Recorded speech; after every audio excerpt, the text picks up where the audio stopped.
Thank you. Thank you very much. Thank you. That is most kind. It's amazing how nice people are to you when you leave office. Can I first of all say it's a great pleasure and honour to be here at this ministerial, to thank David Hale, who I worked with for those 5 years, banging our heads against the great brick wall of the Israeli-Palestinian question. And can I also say a word of thanks to all the survivors that have spoken here at this conference. They are remarkable for their courage. They are inspiring in what they've told us, but most important of all, they give us a call to action. And I think we should always remember that we can state the facts of religious persecution, but the truth is we need action to end it. So, religious freedom is a great cause, but vastly understated in its importance. It is, of course, a moral cause, but the freedom to worship according to conscience and belief is also of deep relevance to peace, prosperity, and security. At the end of the last century, we thought that with the fall of the Berlin Wall and the disappearance of that political ideology would come a new and benign global order. Instead, that comforting illusion was shattered by terrorism and conflict, precisely based on a perverted sense of religious rather than political fervour. The abuse of the religion of Islam by Al-Qaeda, Boko Haram, ISIS and other terrorist groups, however, does not stand alone. Extremists have hijacked other faiths, warping their proper meaning, persecuting those who practice a different faith, sowing seeds of bitterness and hate, dividing communities and creating a climate of insecurity and fear. The denial of religious freedom comes in different forms. Sometimes it's non-state actors, terrorist groups, for example. Other times it is the state. The consequence is more than the harm to the persecuted, serious though that is.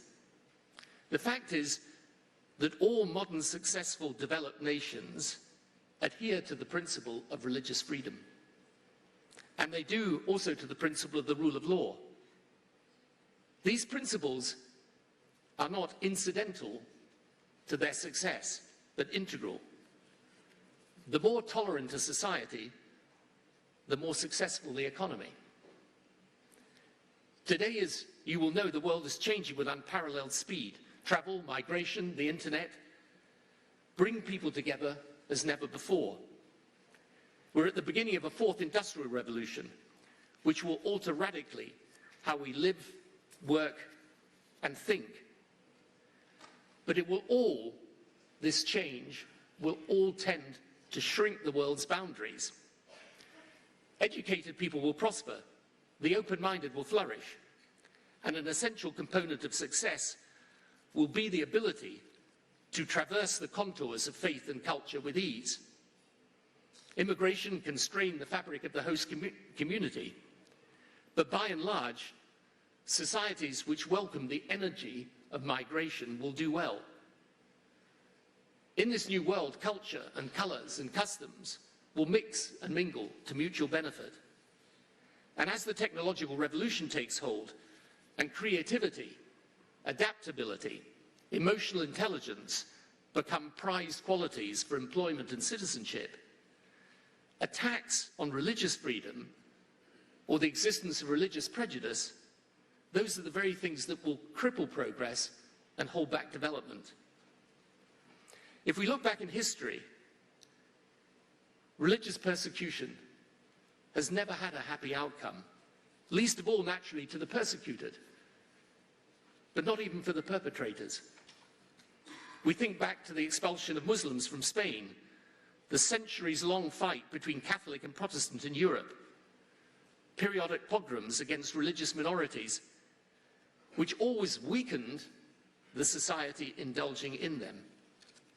In more modern times, the removal of Jewish populations from the Middle East following the establishment of the State of Israel evicted many talented, hard-working families to the immense detriment of the countries concerned.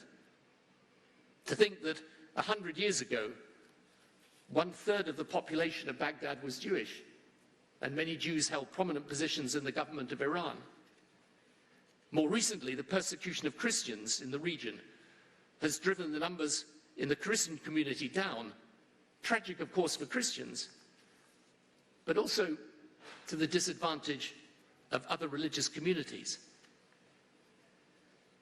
My strong view, having spent many years working there, is that the root of the struggle in the Middle East should not be characterized as Arab versus Persian or Sunni versus Shia.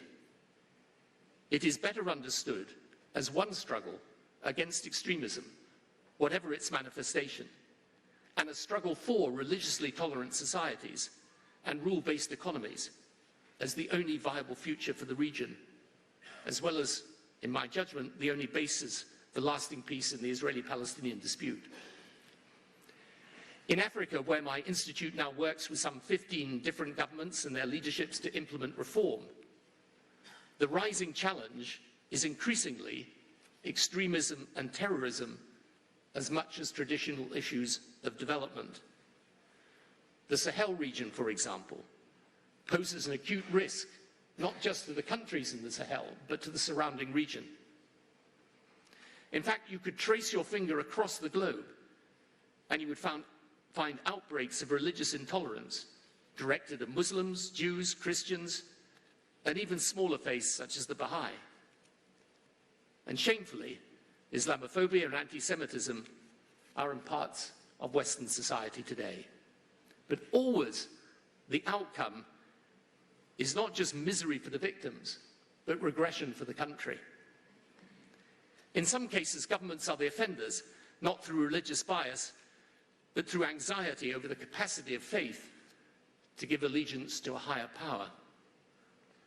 But I want to focus specifically on the persecution which is religiously motivated. Here it can be the state which is the persecutor, but otherwise it is elements within society which the state is unable to defeat or contain, and which kill and terrorize those of a different faith. My institute now publishes a yearly detailed analysis of terrorism worldwide. Over 60 countries experienced acts of terror last year. But the violence doesn't come out of nowhere. The Institute's work is based on the belief that unless we eliminate the ideology behind the violence, we will never remove the violence. And that it is the turning of religion into a totalitarian political ideology which is the primary evil. Religious groups should, of course, have the right to participate in the political life of a country, to express their views based on their faith and to follow that faith. So it's not the interaction between politics and religion per se which is the problem. It is rather where the religion itself becomes a political ideology, where followers of one faith or one strand of one faith believe that their view of religion should govern everything.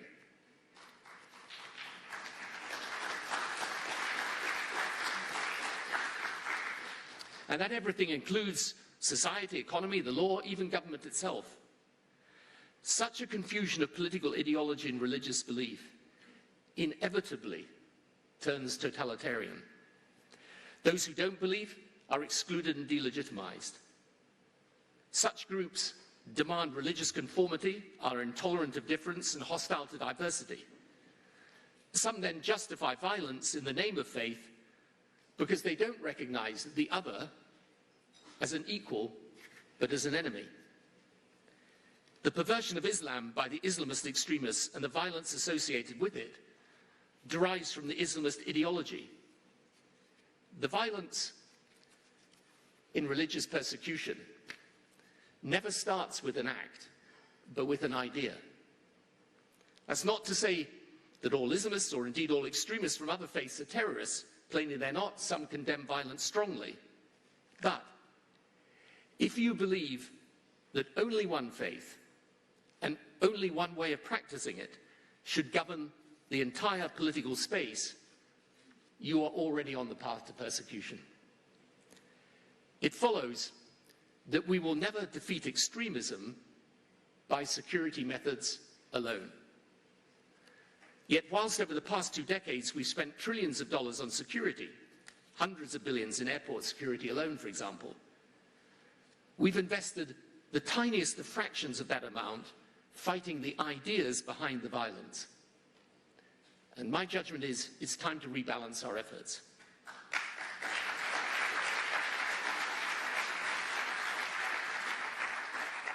So we need the following. First, we should recognize this is a global challenge and requires globally agreed action and solutions. As the world becomes more interconnected and therefore interdependent, nations are obliged to cooperate, whether in stabilizing the global economy or tackling damage to the environment. The denial of religious freedom is not simply the denial of a basic human right. It is a source of conflict which rarely stays within the boundaries and borders of one nation. Therefore, the campaign for religious freedom needs to be raised up the political agenda with urgency. In fact, I think it would be a very fitting item for any country hosting the G7 or G20.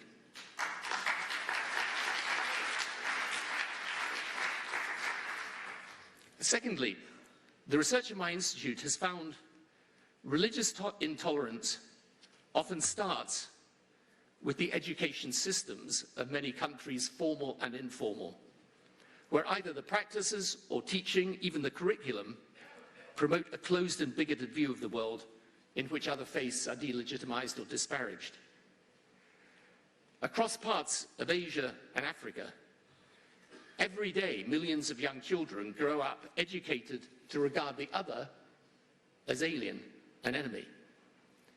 It is no wonder there are new generations drawn to extremist thinking, a proportion of whom will then graduate to violent extremism. So we argue for a global commitment on education, a high-level international accord whereby countries agree to promote cultural tolerance and root out cultural prejudice from their education systems, whether in the formal or in the informal sector.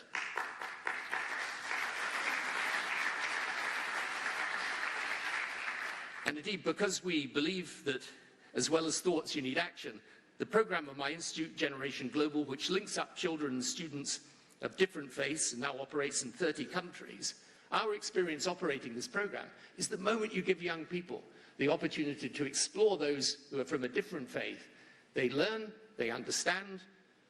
In place of ignorance, there is knowledge, and in place of fear, there is harmony. This is a very obvious thing, but we should be doing those programs as part of a global commitment on education. Such thinking should be a part of any modern education curriculum. This is not, by the way, teaching young people to be religious, but to be culturally aware. I believe there will be widespread support for such a commitment. Even those countries with obvious problems in their education system would welcome it as a means of forcing the more resistant elements within their own system to change. This commitment could be part of a wider drive to eradicate hate speech and extremism of all forms.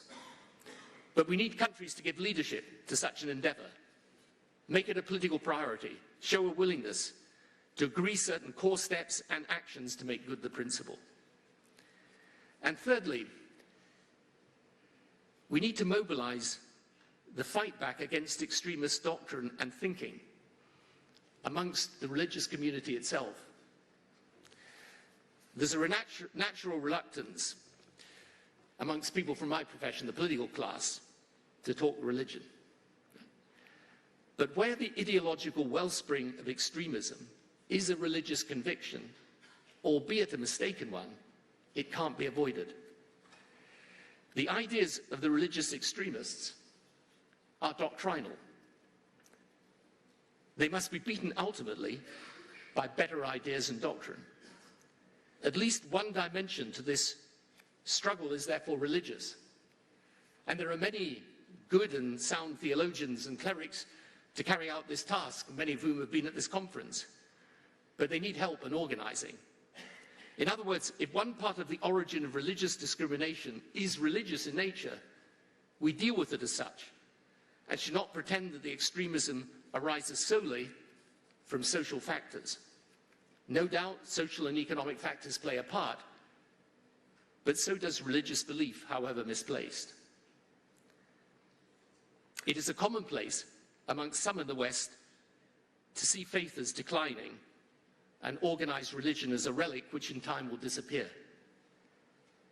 But for much of the world, faith still matters. In some countries, numbers of practicing adherents to faith are rising. For example, by 2050, the number of Muslims will virtually have doubled over the course of the century, and, for example, be a significant part of the European population. The global Buddhist population will be about the same as it was in 2010, whilst the Hindu and Jewish populations will be larger. And in the United States, Christians will decline from more than 3/4 of the population in 2010 to 2/3 by 2050. Put all these factors alongside the force of globalization, pushing the world closer together, and religious freedom becomes a vital determinant of future peace and prosperity. Countries that are religiously free are going to be countries that are happier, more socially cohesive, and economically better off. So, in summary, my plea today is very straightforward. It is to give the fight for religious freedom its proper priority, not peripheral, but central. Not a fight left to NGOs, but one taken up by governments, and not governments left to campaign on their own, but joined together in one effective global movement in favor of tolerance, against religious persecution, and believing that freedom of religion is an essential part of a decent and humane world. Thank you.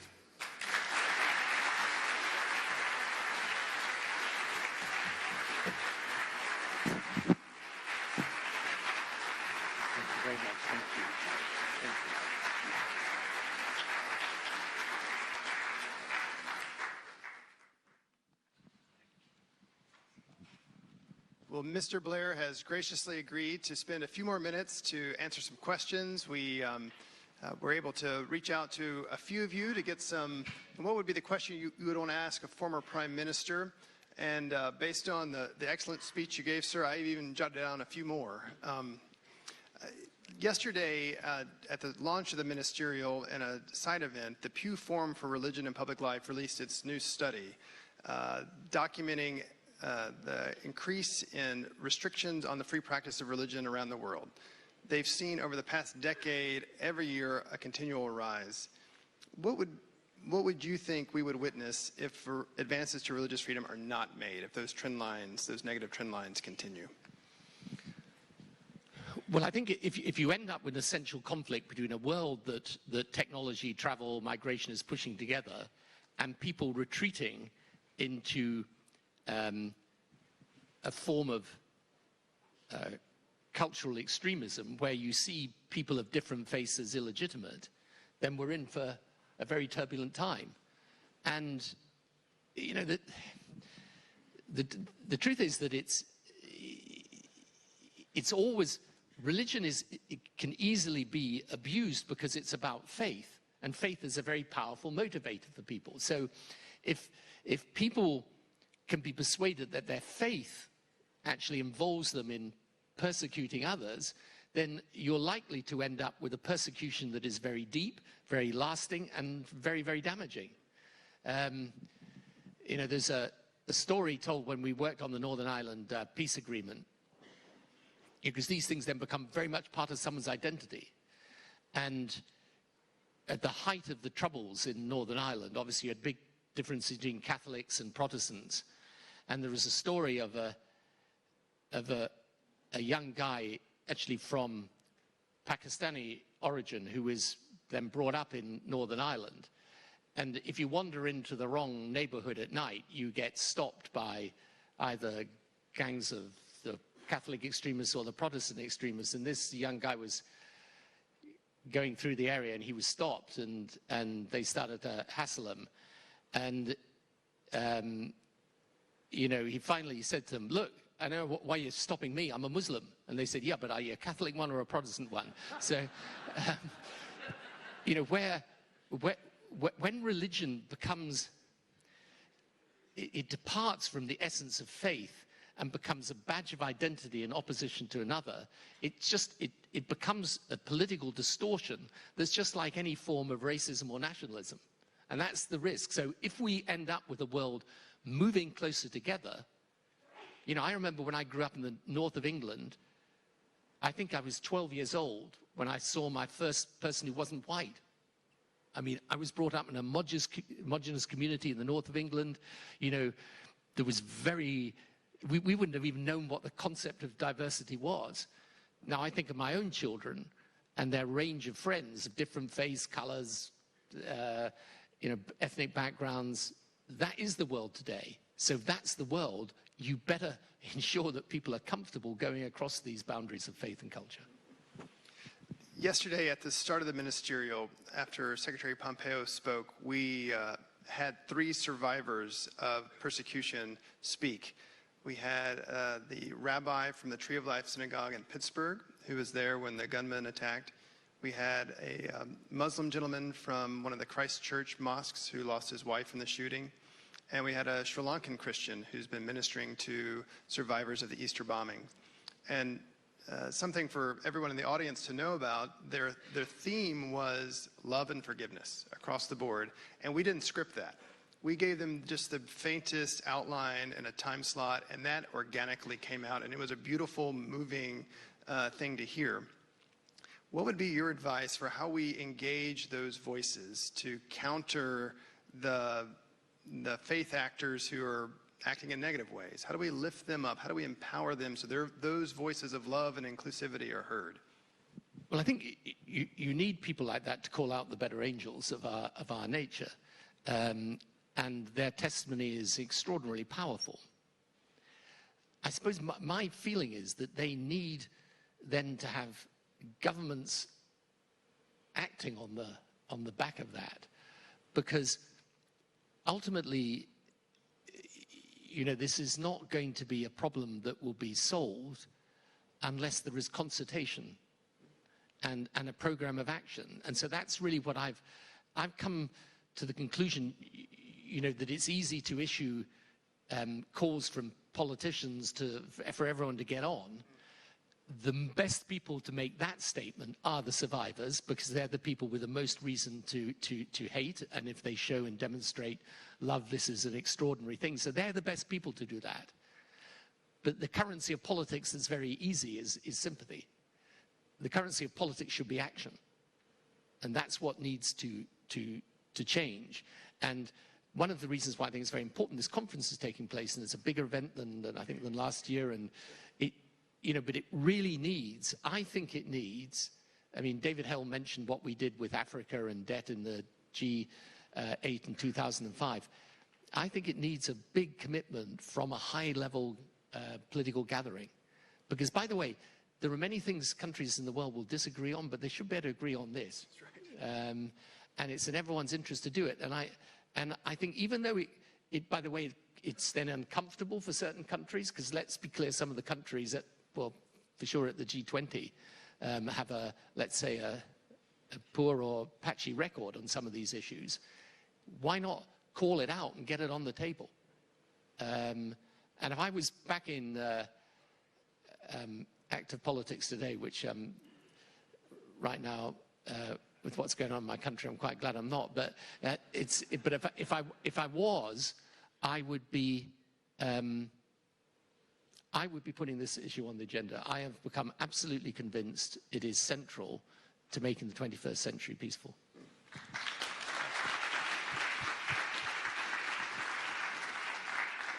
In your speech, you made a very impassioned call for rebalancing. The statistics you cited just about airport security alone versus what countries are putting into combating extremism and promoting religious freedom.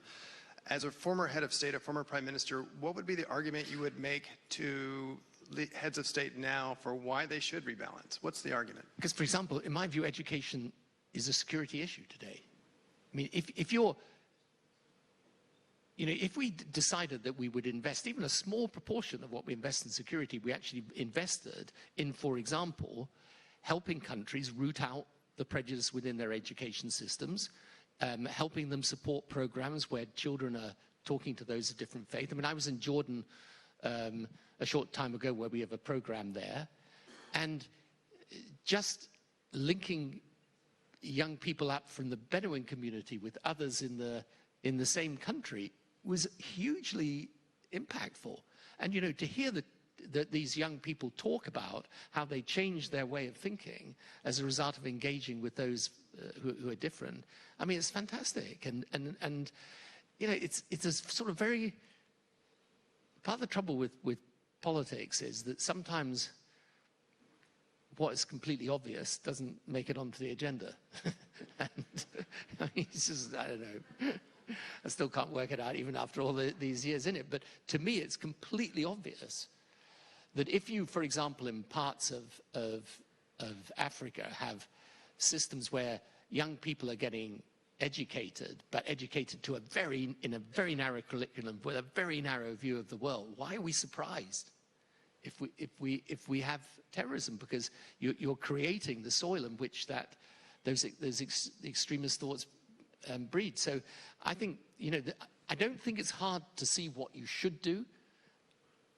I just think at the moment this is still too much with my folk, with the politicians. It's still too much seen as, yeah, well, that's kind of fluffy stuff that you can talk about, but, you know, the real action is scanners and security checks and special forces. But if you're creating just the next generation of extreme thinkers, a proportion of whom will go into violence, you're fighting a losing battle unless you go to the roots. Yes, absolutely. So you've got an audience here. This is also being live streamed of people who are dedicated to this issue from every faith and none, from every corner of the world. What would be your advice to them for how to motivate elected leaders, government officials on these issues? What were interventions when you were in politics that you found persuasive and helped to bring you along to where you are today?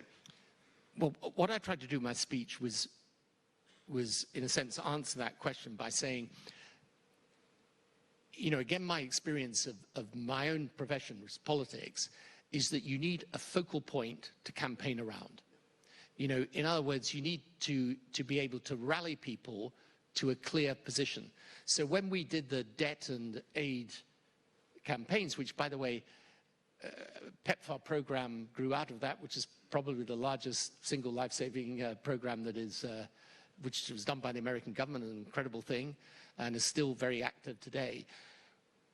But we were able to do that because there was a coming together of civil society and political activism around a very specific proposal. And that's what I think this needs. So that's why I think there's no way out of this that doesn't involve a clear agreement, which I think should be done at a global level.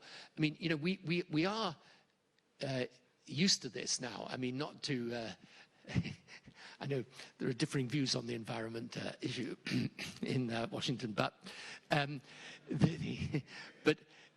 the point is, I think what that process taught me is that, in a sense, people have come to a view that you have to accept some sort of responsibility, global responsibility as a global citizen for what happens inside your own borders.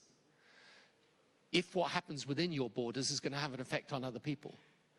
And so that's why I think, you know, the pollution of the planet is one thing, but the pollution of the mind is also important. And so I think it is something that could be properly done into a structured intervention. And, you know, we need to then mobilize this against hate and extremism. And we've got a whole raft of new challenges with technology where these things can spread. And, you know, social media is a great connector, but it's also, frankly, it connects the bad as well as the good. And there's a whole agenda out there, therefore, that has to be dealt with. So my sense is the way people can get involved from civic society and non-governmental organizations is to come together with political activists around a specific set of proposals and, make this a big point of debate with the political leaders. And, freedom of religion, I mean, it's such an obvious and important thing. And it's a strange thing because I speak as someone who's of faith myself, but one of the things that I've done in recent years where I've had slightly more time to do it is to read much more about other faiths and to explore other faiths. And, you realize that ultimately many of the moral doctrines, at least, associated with faith are the same across the faith boundaries. And they all spring from a strong belief that there's something more important than you and that compassion towards others is an essential part of what makes you human. And that, do unto others as you would have them do unto you is a principle that wherever it originates is common to all faiths. And therefore, when you look at how the world of faith itself is going to develop in the 21st century, and here's where I sort of depart from the political script, I think it would be tragic if faith was diminished. I think it would be a real problem if a sense of spiritual well-being and endeavor became excised from our lives because religion had been taken over by people who regard it as a sort of political fight by another means rather than as a deep-rooted belief.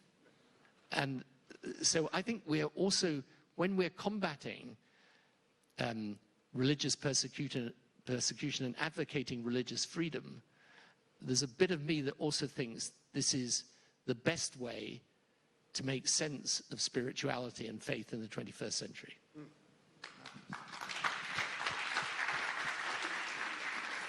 As our time is wrapping up, I was really struck by you sharing about your childhood growing up and now comparing it to your children today. And I had a similar experience growing up in a rural part of the United States, and now my kids have friends who are Sikh, Hindu, Muslim, Jewish, Christian of all stripes. And that's a really powerful way to teach tolerance because they have friends.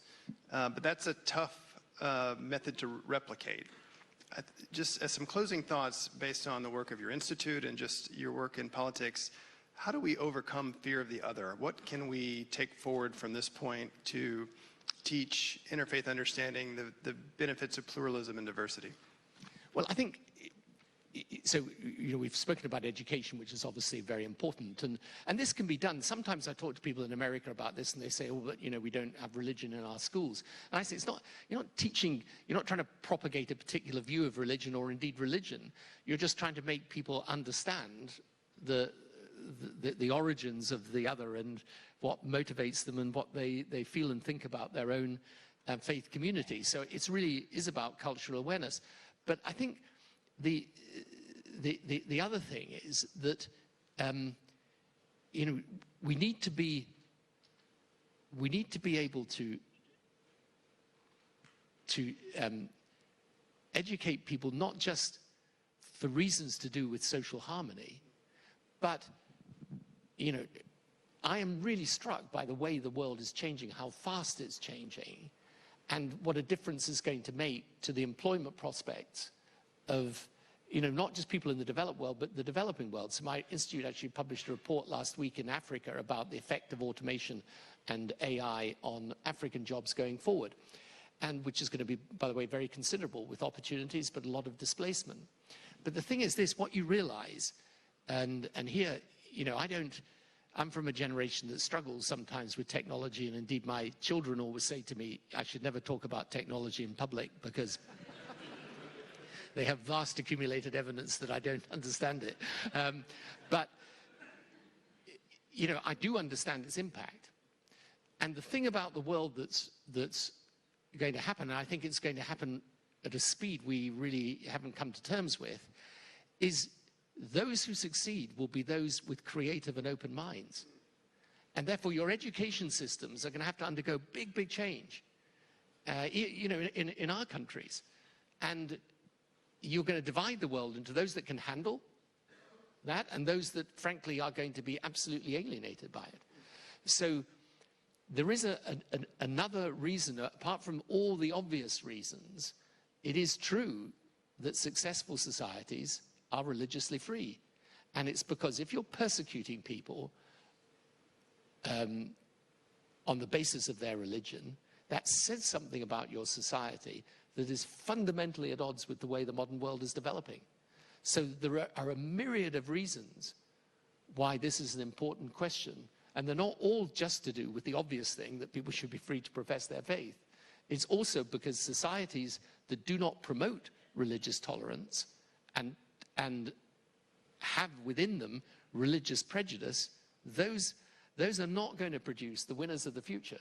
So this is why I think at every single level, this question is timely, it's important, and we just need to make sure that it, as I say, my sort of final plea in my speech and now is it's got to come up the political agenda. It's got to go into the first order and not where it is at the moment, which is a bit between the second and the third. Join me in thanking former Prime Minister Tony Blair.